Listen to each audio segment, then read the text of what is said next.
Coming up this evening on OC News, we'll update you on the war in Ukraine, fill you in on funding for clean air buses, and let you know which movie hit the jackpot at the box office last weekend.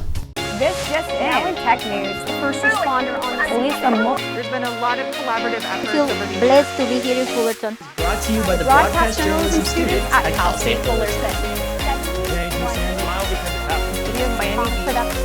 OC News starts right now. Welcome to OC News. Thank you for joining us. I'm Hannah Gutierrez. And I'm Gabe Larson. OC News is brought to you by the broadcast journalism students here at Cal State Fullerton. While the war in Ukraine is going on, many Ukrainian war refugees are fleeing their country in record numbers in the midst of the ongoing Russian invasion. Experts are calling this the largest refugee crisis since the end of World War II. More than 1.3 million Ukrainians have fled Ukraine since Russian Vladimir Putin ordered a military invasion on their country. According to the United Nations, most Ukrainians are heading to the west towards Poland, which has welcomed over 800,000 people of the migration. However, it is getting difficult to manage. Cars are backing up for miles at the border, and some have reportedly waited over 40 hours just to cross into safe countries. 4 million Ukrainians are expected to flee to neighboring countries. Over the past 2 years, the Czech Republic has called a state of emergency several times due to COVID-19. Now it's happened again, but not for the same reason. The Czech government awaits a massive influx of Ukrainian refugees. Around 30,000 Ukrainians have already entered the Czech Republic since Russia invaded. A Czech Foreign Affairs Minister, Jan Lipivsky, had this to say. Those people are getting visas, which are currently for the period of 1 year, but it can be extended as if the war would be there. But the purpose is just for the period of war. This is what we have decided on a governmental level, and I expect that there will be some European solution to the whole migration crisis in the end of the day. Drivers have had their pocketbooks hit hard this week. Gas prices continue to go up across the country, spiking at $4 a gallon or more in many parts of the U.S. In California, regular gas costs over $5 a gallon. Gas prices on the rise without an end in sight. From rideshare to commercial trucking, drivers are worried. This is really hurting me financially. So it's like, very, very hard right now. Gas prices going up, transportation going up, and eventually the product goes up.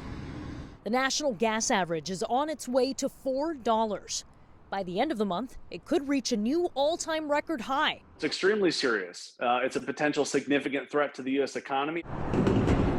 Gas looking more like liquid gold in the Golden State. That's ridiculous. This California gas station at $6.41 for regular.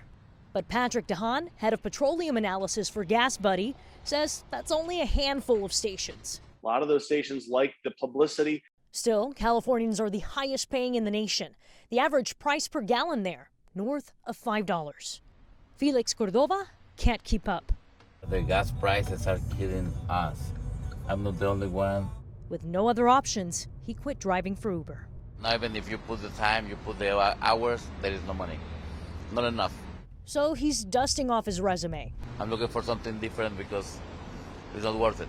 DeHaan says the cause behind the spike is twofold. A switch to summer gasoline, more expensive but required. And Russia's invasion impacting us at home. The country struggling to export oil after sanctions in other sectors. DeHaan says it will get worse before it gets better. $4.25 to $4.50 a gallon is not out of the realm of possibility. And says recent moves from Washington unlikely to help. The president's release from the Strategic Petroleum Reserve really too little to have much effect. But something that could. Oil companies are now incentivized to raise production. DeHaan also keeping an eye on a potential nuclear deal between the U.S. and Iran. That may help bring back Iran's 2 million barrels a day of oil production. For now, he suggests change your driving behavior. I'm going to be riding my bike a lot more and probably taking shorter trips.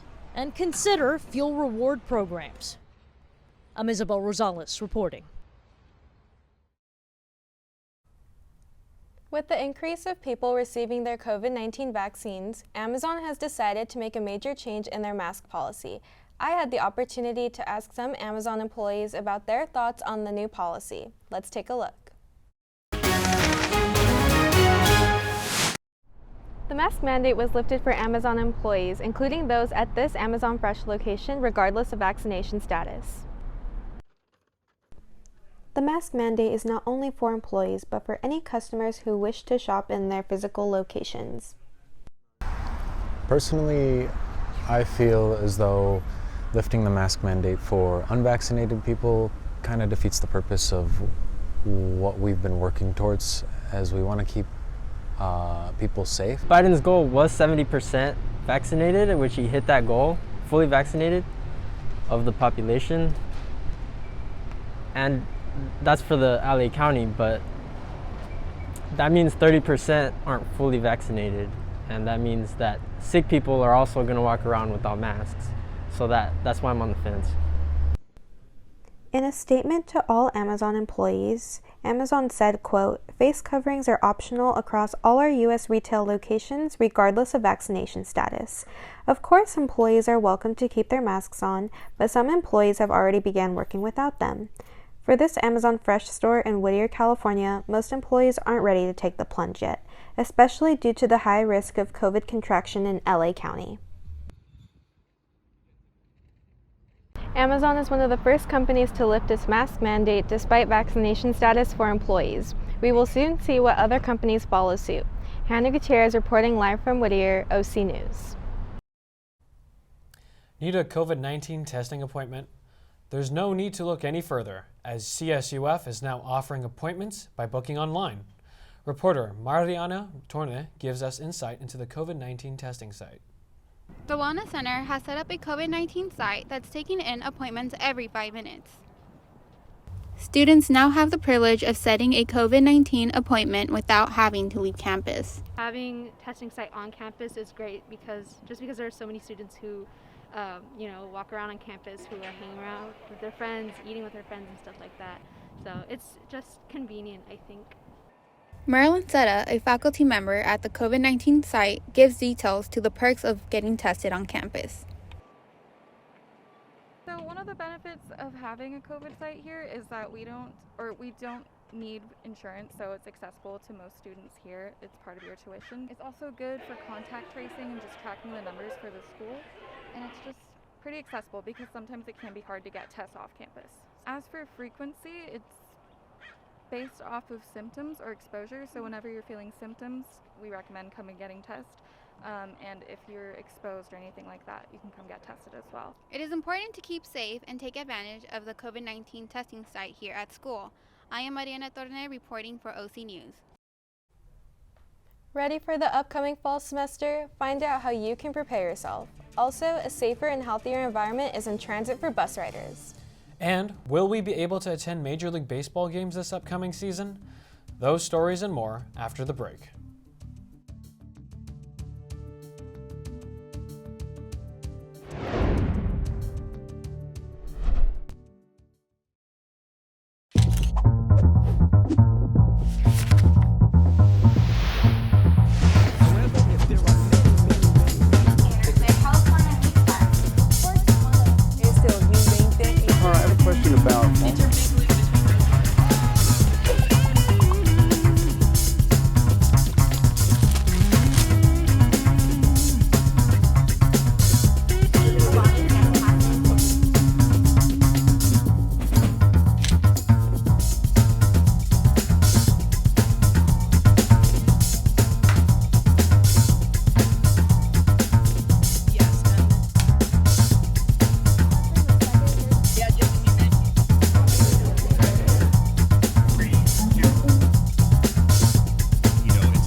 Registration for fall 2022 is almost here. Jackie Garcia is with us on campus to tell us how students are preparing. We are halfway through the semester, and that means students who will continue attending in the fall will have to start prepping for class registrations. And now is the time to start preparing and meet with an advisor to help you with the next school year. This is Luis Lopez. He is a junior here at Cal State Fullerton, and meeting with his advisor is one of the top priorities when registering for the upcoming semester. The fall schedule for class registration is set to open on March 17th, so be prepared, mark your calendars, and go meet with your advisor right now.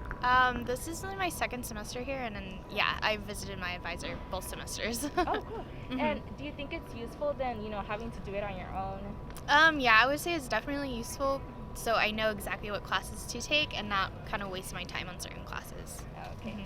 And what would you tell somebody who wouldn't want to meet their advisor?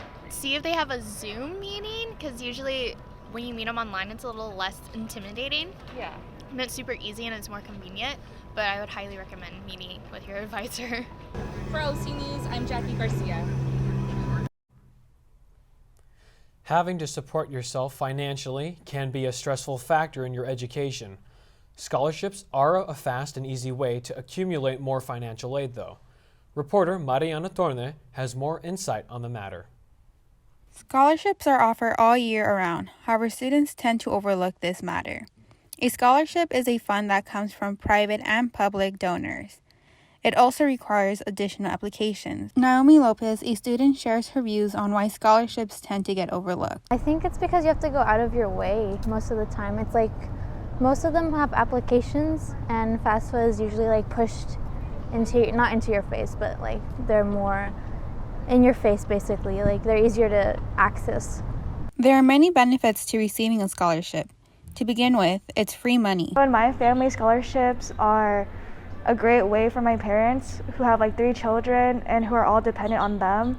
So having those scholarships, it lessens the load and burden that they have to send their kids to proper education. Students that want to know more can visit the Milton A. Gordon Hall for more information on scholarships and financial aid. Danny Duong, assistant director, gives his recommendations for when applying for a scholarship. Write a personal statement. Keep it general, and then depending on what scholarship you apply for, customize it to what the donor or the scholarship is looking for. Second recommendation, do well in school. Keep your GPA as high as possible. Just never give up, keep applying, because if you submit 20 applications, chances are you may receive 1 or 2 scholarships. I'm Mariana Turner reporting for OC News. Today, Vice President Kamala Harris announced more than $1.3 billion in funding to help states buy electric trucks and buses to reduce emission. This new action plan will deliver cleaner air, healthier neighborhoods, and better transportation. The Biden-Harris administration says this will also give better transportation for the American people while at the same time reducing air pollution that has affected low-income communities and communities of color. Heavy-duty trucks make up nearly 1/4 of all U.S. transportation greenhouse gas emissions. The trucking industry has been wary of a fast shift to zero-emission vehicles. Due to the increased cost of the vehicles themselves and the lack of charging stations, the money is coming from the bipartisan infrastructure law, and another $17 billion will help schools buy electric, zero, and low-emission buses. Imagine a future.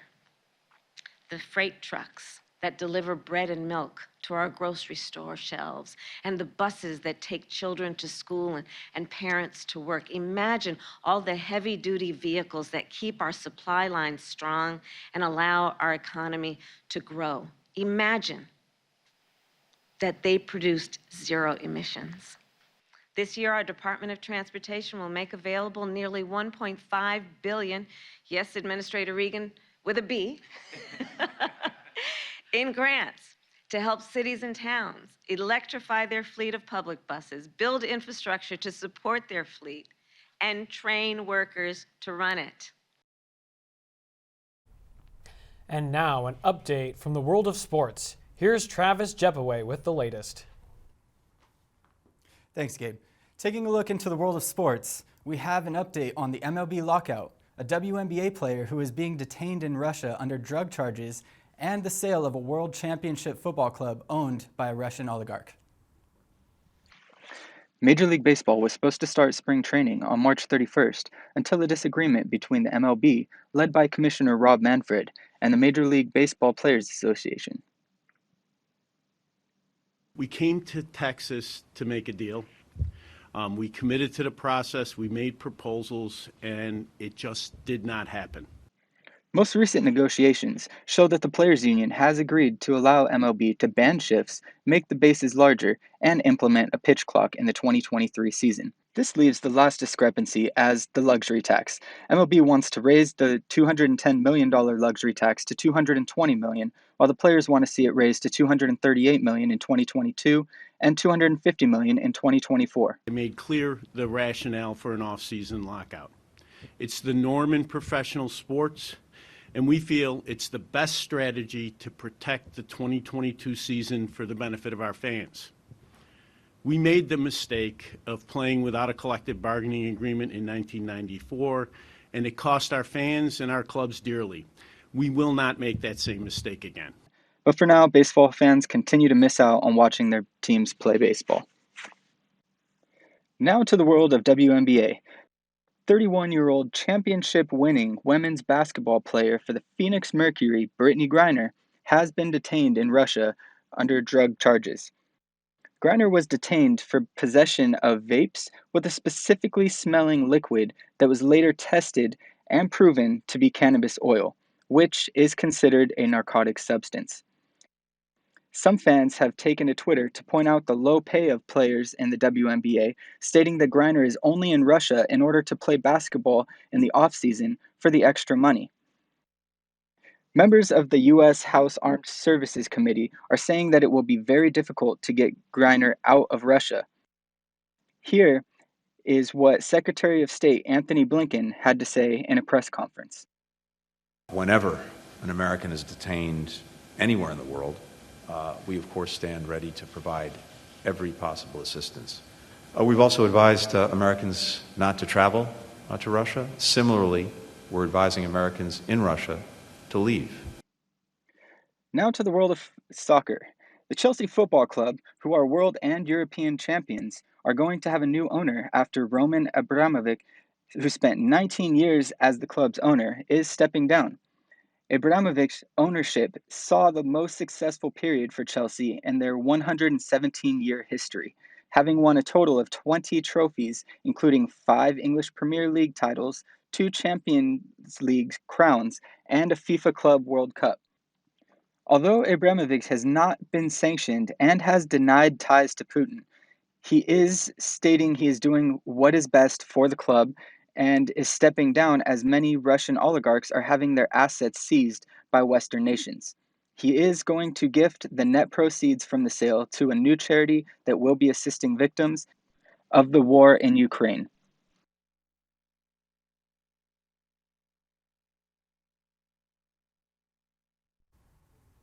The amount of money that will be considered net proceeds in the sale of the Chelsea Football Club has yet to be determined, with some analysts familiar with the situation claiming that it won't amount to much. Back to you guys. Summer is right around the corner, and it's coming in hot for these artists announcing a new tour. And a box office hit for this movie has fans head over heels. Plus, a new series on an LA sports team is in the works for their fans. All this and more coming up on OC News.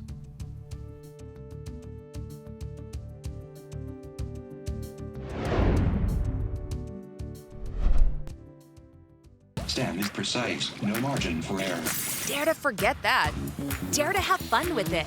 Get weird with it. Dare to send those old STEM theories flying past the neighbor's house into outer space. Dare to program something internet-breaking, record-breaking. Dare to blow their minds. Dare to learn the difference between sedimentary and metamorphic rock. Go find those rocks. Dare to keep daring. Dare to STEM. Check out She Can STEM to get started. Hey world, I have a quick message. It's about safe driving. All right, let's go. Anytime you're driving, have the seatbelt buckled tight. Both hands on the wheel and your phone out of sight. When not in your hand, trying to text somebody back. Because if you do, your car might get smacked. The moral of the story, just put your phone down. The people on the road will stay safe and sound. Put your phone down, put your phone down. People on the road will stay safe and sound. Yeah.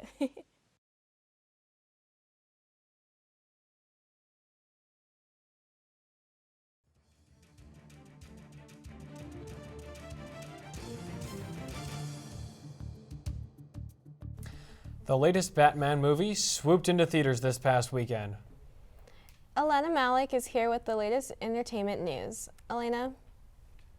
Hello everyone, thanks for tuning in. There has been a lot going on in the entertainment world this week, so if you've been out of the loop, don't worry, because I've got the scoop. Let's get into it.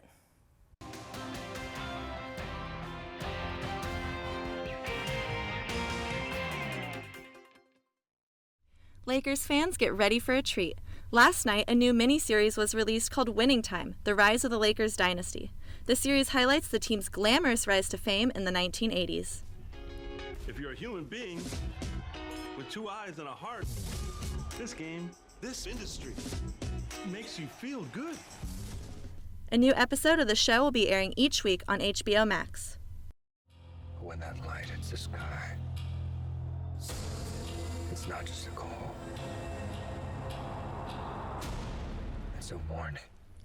The Batman movie released on Friday had some impressive box office numbers during its opening weekend. The film raked in over $128 million, making it the most successful debut this year. It is the second highest grossing film release since the start of the pandemic, right behind the release of Spider-Man: No Way Home. Many stars have been strutting their hottest looks at Paris Fashion Week, but few have turned heads quite like Kim Kardashian has. Kim arrived to the Balenciaga show wearing a high-neck catsuit covered in caution tape, toting the brand's label. Everything from her heels to her handbag were wrapped in the neon yellow tape. Kim Kardashian's boyfriend Pete Davidson has also made headlines this week as rumors circulate about him going to space. The Saturday Night Live star has been talking with Jeff Bezos about joining him on a Blue Origin spaceflight. These plans were supposedly made when the couple had dinner with Bezos and his partner at their home in LA in January. These plans have not yet been finalized, but hopefully an announcement will be made in the next few weeks. At this point, it seems like Pete Davidson can do just about anything. I can't wait to see if he's added to the list of celebrities that make it to space. That's all for today. Back to you, Gabe and Hannah. Lady Gaga and The Weeknd have announced summer tours, and fans are more hyped than ever. With COVID restrictions slowly being lifted, artists are hitting the road. Lady Gaga and The Weeknd have announced summer tours, and fans are more excited than ever. Lady Gaga had announced her Chromatica Ball tour back in March of 2020, along with a new album that same year. But due to the pandemic, she had to postpone her tour and is now back with her new tour dates. Gaga fans, how stoked are you to experience this new Gaga era? Are you excited for The Weeknd? He just announced his After Hours Till Dawn tour this summer with Doja Cat. The last time The Weeknd was on tour was back in 2017 for his Starboard Legend of the Fall tour. After he had to postpone his tour twice due to the pandemic, fans took no time to wait and have already purchased tickets through the pre-sale happening now. Will you be getting tickets? Did you know that March is Women's International History Month, and women are gathered all around the world to show their support? March is International Women's Month and is being celebrated all month long. This special month is here to celebrate everything women do. Women have taken to the streets to show their supports for this special day. They march to show their representation towards economical, societal, political, and cultural achievements. They also contribute within society. The international holiday is a global day celebrated on March 8th every year to commence all the women that have taken on the role of everything that they do. Whether it be at home, in the field, or taking on multiple roles, women are celebrated to show their support in everything that they do. Organizations also show support this March to represent what women have done and suffered with abuse, or to those who have been discriminated. Celebrated all over the world, this global day was organized by the Socialist Party of America in New York City on February 28, 1909. It was a way to show respect to all those who are suffering, as well as let them know that they are not alone. This day is to unite women all together around the world. Will you be celebrating International Women's Day? Well, folks, thank you for joining us today on our newscast. Our next one airs on Wednesday at 5 o'clock p.m. For all the latest news, make sure to subscribe to our YouTube channel at Titan TV CSUF. I'm Hannah Gutierrez. And I'm Gabe Larson. Thanks for watching, folks. Have a great evening.